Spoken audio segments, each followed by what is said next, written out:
Assalamualaikum warahmatullahi wabarakatuh. Perkenalkan, nama saya Sally Sony Insani Putri dengan NPM 5021185 Prodi PGSD dari kelas 5E. Di video pembelajaran kali ini, saya akan menjelaskan materi yang ada di kelas 5 semester 2. Tema 8, lingkungan sahabat kita, subtema 1, manusia dan lingkungan. Muatan pembelajaran PPKN guna untuk memenuhi tugas kuliah, mata kuliah pengembangan pembelajaran PKN di SD yang diampu oleh Bapak Andri Valen, Magister Pendidikan. Selamat menyaksikan.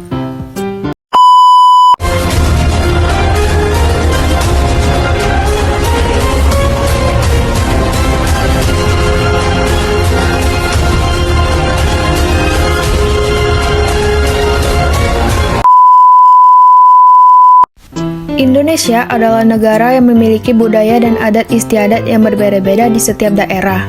Di samping itu, masyarakat Indonesia memiliki semboyan Bhinneka Tunggal Ika. Semboyan tersebut berarti meskipun berbeda-beda namun tetap satu jua. Meski memiliki beragam kebudayaan namun tetap bersatu karena rasa bersyukur dan keinginan untuk rukun dalam keberagaman. Keberagaman ialah kondisi dalam masyarakat yang di dalamnya terdapat perbedaan-perbedaan di berbagai bidang. Keberagaman sosial budaya merupakan kondisi masyarakat dengan latar belakang yang berbeda. Keberagaman sosial budaya masyarakat membawa dampak baik karena memunculkan sikap toleransi dan saling menghormati. Keberagaman sosial budaya masyarakat karena Indonesia merupakan negara yang memiliki jumlah suku dan etnis yang banyak, sehingga setiap suku mempunyai interaksi sosial dan budaya yang berbeda-beda. Adapun penyebab sistem keragaman sosial budaya di masyarakat, yang pertama yaitu sistem kepercayaan atau agama, yang kedua kondisi alam di Indonesia, yang ketiga sejarah Indonesia, dan yang keempat kehidupan sosial budaya di berbagai wilayah. Adapun keragaman sosial di Indonesia. Bentuk keberagaman sosial di Indonesia antara lain, yang pertama, keberagaman suku bangsa, yang kedua, keragaman agama atau kepercayaan, yang ketiga, keragaman sistem masyarakat, dan yang keempat, keragaman mata pencarian atau profesi. Yang pertama, keragaman suku di Indonesia. Berikut merupakan persebaran suku-suku yang ada di Indonesia. Dari Pulau Sumatera, Pulau Kalimantan, Pulau Sulawesi, Pulau Maluku, Pulau Jawa, Pulau Nusa Tenggara, dan Pulau Papua. Ada berbagai suku yang menempati tiap-tiap pulau, yang hidup saling toleransi dan hidup rukun. Yang kedua yaitu keragaman agama di Indonesia.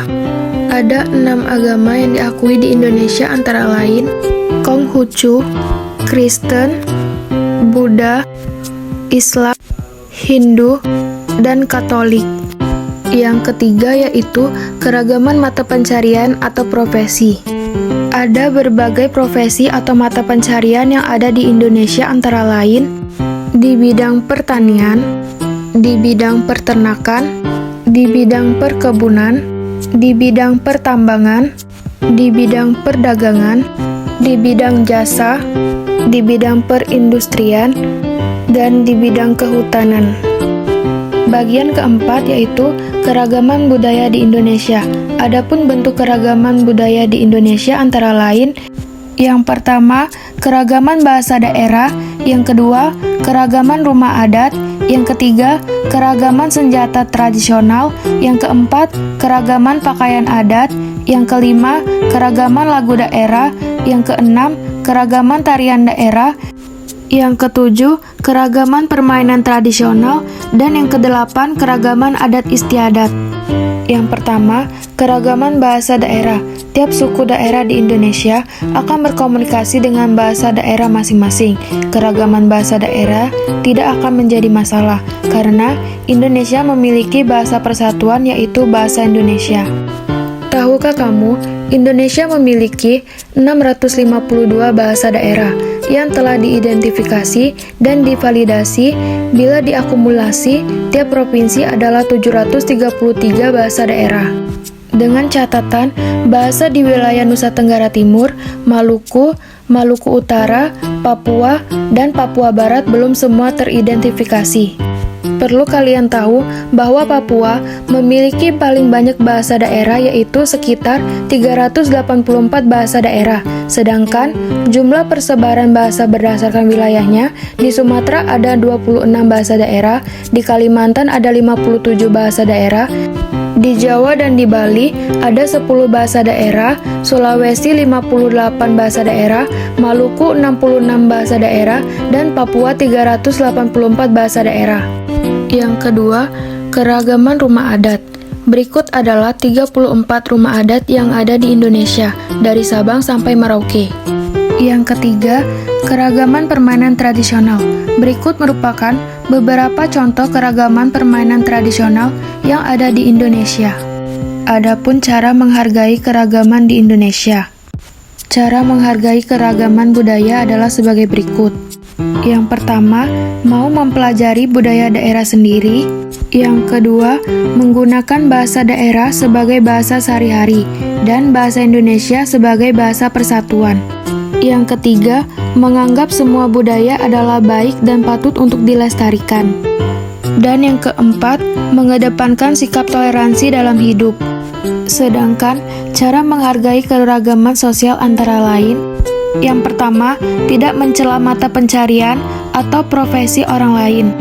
Yang kedua, harus saling menghormati dan menghargai perbedaan agama dan memberi kesempatan setiap pemeluk agama menjalankan ibadahnya.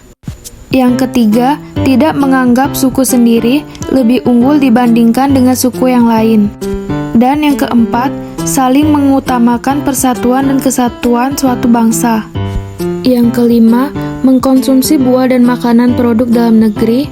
Yang keenam, memilih dan menggunakan produk-produk lokal untuk memajukan usaha dalam negeri. Nah, itulah tadi penjelasan materi dari Ibu mengenai tema 8, lingkungan sahabat kita, subtema 1, manusia dan lingkungan, muatan pembelajaran PPKN, keragaman sosial budaya di Indonesia, pada kelas 5, semester 2. Semoga bermanfaat ya untuk adik-adik semua.